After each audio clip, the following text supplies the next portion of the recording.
Hi, I'm Biff Naked, and I'm on the grind with Valentine.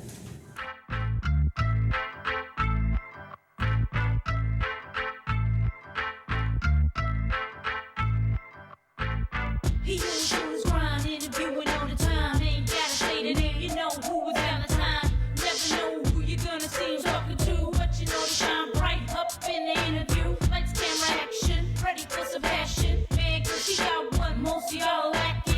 Hacking, celebrities, toe cracking. Everything goes in orderly fashion. So if you think it's your time to shine, baby, you better catch up with Valentine, baby. On the grind, TV on your mind. Tune in, let's see who's gonna shine next. Come stand on grind now.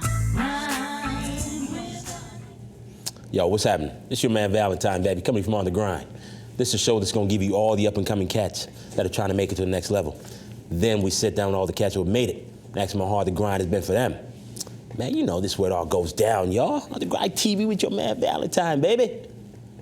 Man, on today's show, woo, icon, legend, I'm saying. I don't know if she wants to be called a legend, but I think she's a legend. We are in the house, sitting in the hot seat with your man. Is Biff Naked. How That's you doing? amazing. I'm very good. Thank you so much. doing? Wow. Goodness. Wow. Wow, you know what? I was talking to you and I told you it's a long time coming that you were sitting in my chair now. Mm-hmm. And I know this was supposed to happen. Well, I'm very happy it did. Thank you for having me. Man, thank you for coming. Thank you. You like royalty, man, so it's a big thing for us. So now, but the name though. You changed your name to Biff Naked? I mean, how come? Well, you know, Biff was a nickname that I got in the 8th grade. Yeah. It was Mark Bergen's cousin in Winnipeg, Manitoba, Okay. who mispronounced my name, which is Beth. Ah, yeah. He was that's from the UK, kept calling me Beth. And everyone started making fun of me and calling me Biff. Yeah. And I just kind of adopted it as a nickname. And Biff Naked came when I was in a band called Jungle Milk. Right. And they needed a provocative stage name for the chick who was named Biff. I think at the time it was Back to the Future movie was out, and there was a character in that film called Biff, who was a guy. So they needed to try and make it different from him. I don't know. And it just stuck. It stuck. Yeah. And you know what? It's stuck for a long time now. And because you've been in the business now for, we'll say you've been in the business for over 20 years. I always say I'm 1,000,000 years old. There you go. I am 1,000,000. I should be the Carol Channing of punk one day. Really. You know, it's fun. It is. And being in the business so long, though, did you think you'd still be making music and good music like you are right now? No, you know, I really didn't. I didn't know what. I think that young people can't envision themselves at 40, really. Sometimes I think young people can't even imagine 30. Yeah. So I didn't anticipate being on tour, doing rock tours at 40. I certainly didn't anticipate doing it after cancer. You know, I thought I could croak, retire, you know, something. You get a exempt card, but that's not the case. And now I find that I'm having more fun in the business now that I feel like, you know, an adult. Yeah. It's different. It's a really different feeling, and I'm happier than I was at 25. I'm happier than I was even at 35. So I love exploring what I can do. That's good. That leads me right to the next one because, I mean, do you think that, I mean, how has your music changed over the years, though? You know, I don't know. I think that when I was a 22-year-old woman starting to make records, I was extremely, I had very strong opinions. And the way I self-identified as a female in the business is very different than I am today. Yeah. And I think I overcompensated a lot. Right. The genre that I was in at that time didn't seem to be a lot of females around, and if they were around, they were misrepresented or misinterpreted. And so I definitely was, I kind of developed a bit of a reputation for being outspoken But I think that once I was off the stage, I was this, you know, meek, laughing, feminine girl, and on the stage I overcompensated. It was very aggressive. I got in a lot of fights, and but that's what was required to make sure that I felt like I was being, I guess, seen how I wanted to be seen, which was at an equal to my male peers. There you go. Yeah. And the music, playing music, did it change your life though? It definitely changed my life. I thought I was going to be a ballerina when I was 10 years old. Yeah. And that didn't really change until I discovered drama classes and enrolled in theater in university. And I had no intention of going into music. It wasn't what I wanted to do. I wanted to be a performer. And of course, it was the best thing I could do because it was a vehicle for my writing and my poetry, and it was the best opportunity to perform most frequently that I could possibly have done. Now, when you write your music, is it like are you sitting down in someplace comfortable, in your bedroom or in the car, walking? I mean, where's the inspiration come from? Well, you know, it's always different. I've never played guitar. Yeah. I play air guitar really well, but I don't play guitar. I've always worked with a band, and the way we started out in bands, it was 4 of us in a room. Yeah. So it's not normal for me not to collaborate, and my contribution was always the lyrics and the melody of the vocal. And so I still work with co-writers and guitar players and people I work with. So typically when we would be writing a song, we're seated. Right. Generally around a table with acoustic guitars. And even the loudest, most thrashy songs that we perform now were all written on acoustic originally. Mm-hmm. Yeah. Nice. Now, your band has changed a little bit in the last little while. Yes. I mean, how did this affect you guys? Well, you know, life is always changing for people, and this year we lost our brother and our best friend, our guitar player J.D. Ekstrom, passed away suddenly, and it's a great shock, you know, for anyone and for myself. Even when I worked with cancer patients for the first time, experiencing people not surviving, it's a shock.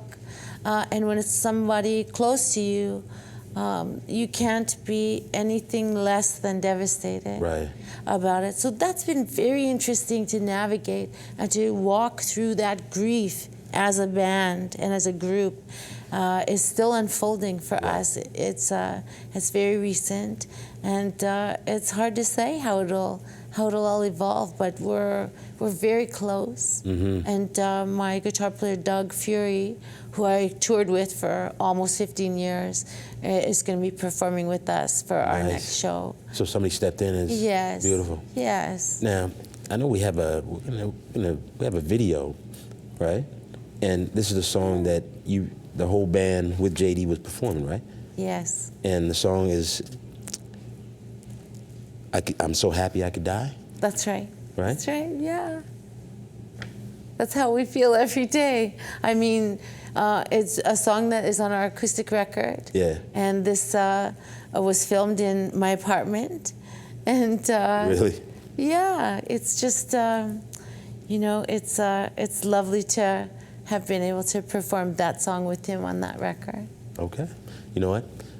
We're gonna see that right now. Let's see that video with JD and Biff performing in your bedroom or in your house. Yeah. Let's go to that. My whole life, I was never good enough for so long. Nothing could pick me up, it's not fair. Always running out of luck. Well, today, I decided that's enough, I'm okay. Now I'm gonna make the jump and let go. Time for me to suck it up. And tonight For the first time in my life, got a feeling inside, gonna be alright. I'm so glad to be alive. And tonight is the best night of my life. Got a feeling inside that I can't deny. I'm so glad to be alive. I'm so happy I could die.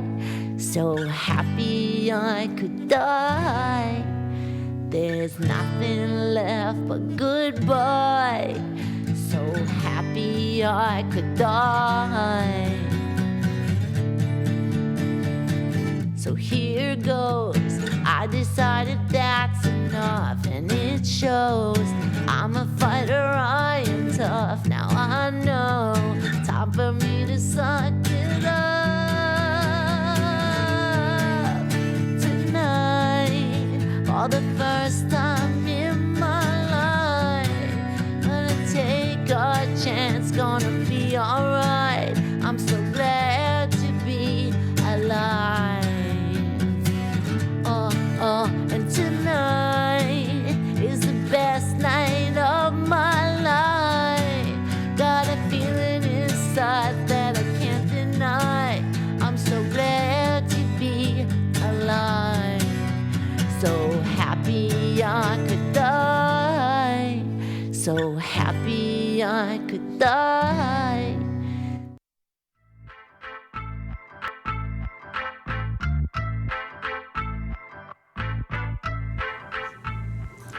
We are so back. Man, you know, that was almost emotional for me. Well, the song is emotional. It is. So happy I could die is a concept. I think that we should all, I think, wouldn't it be great if you could say every day that you went to bed, that you could die happy today, that you knew you were cool, that you knew that you had no stones left unturned. Right. And that's just how I think we strive to live. Exactly. Mm-hmm.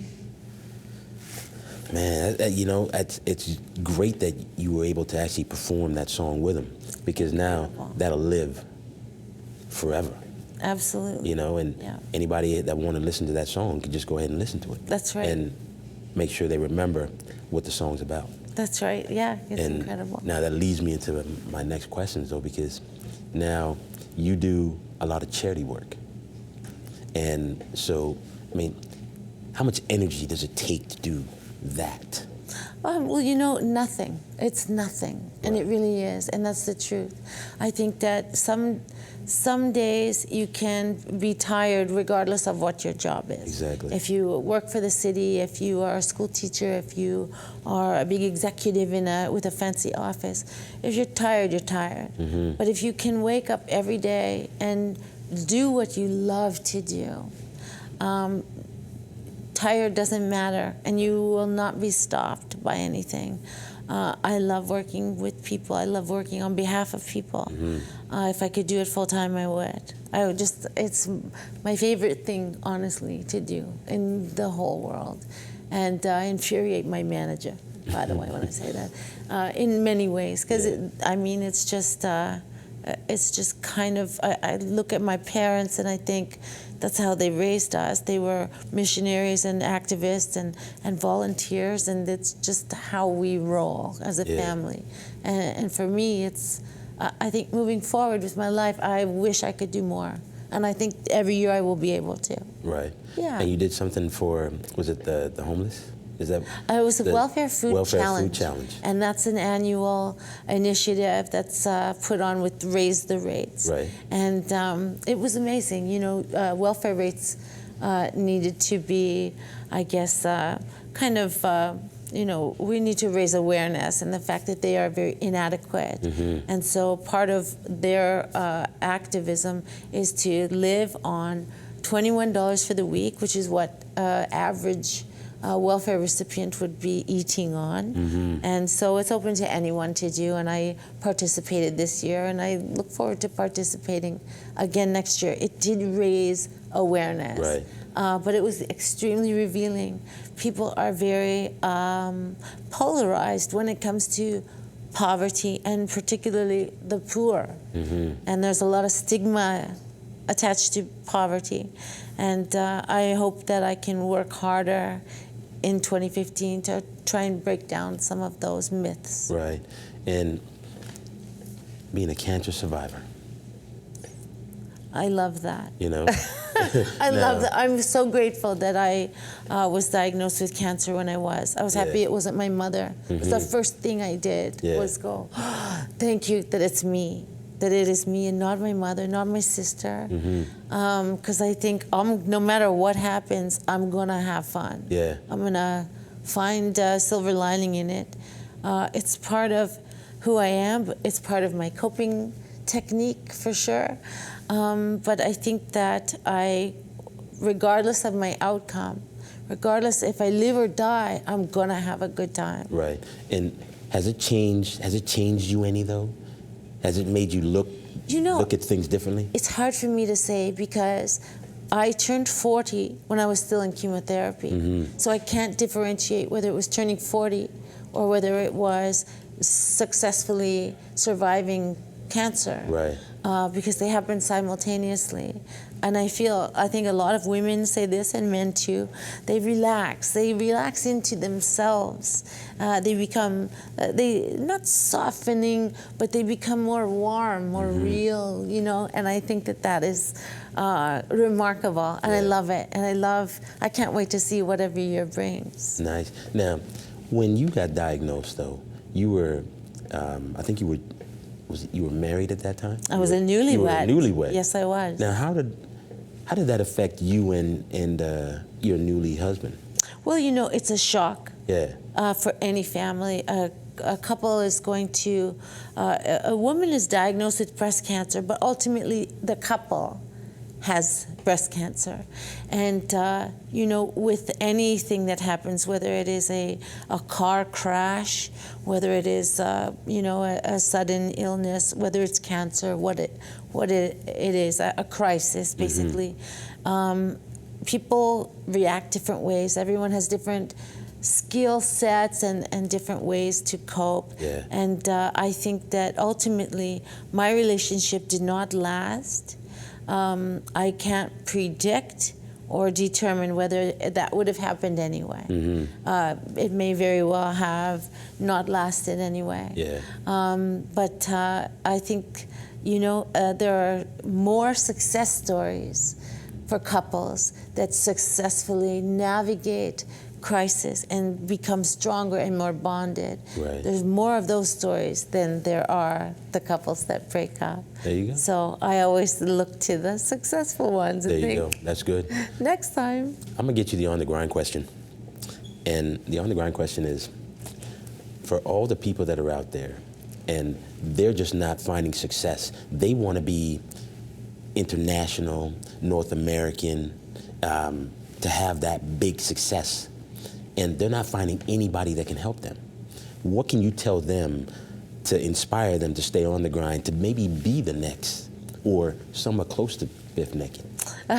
Well, I think that every year that passes, there are milestones that keep you in the business, whether you are a painter, whether you're an actor, whether you're a musician.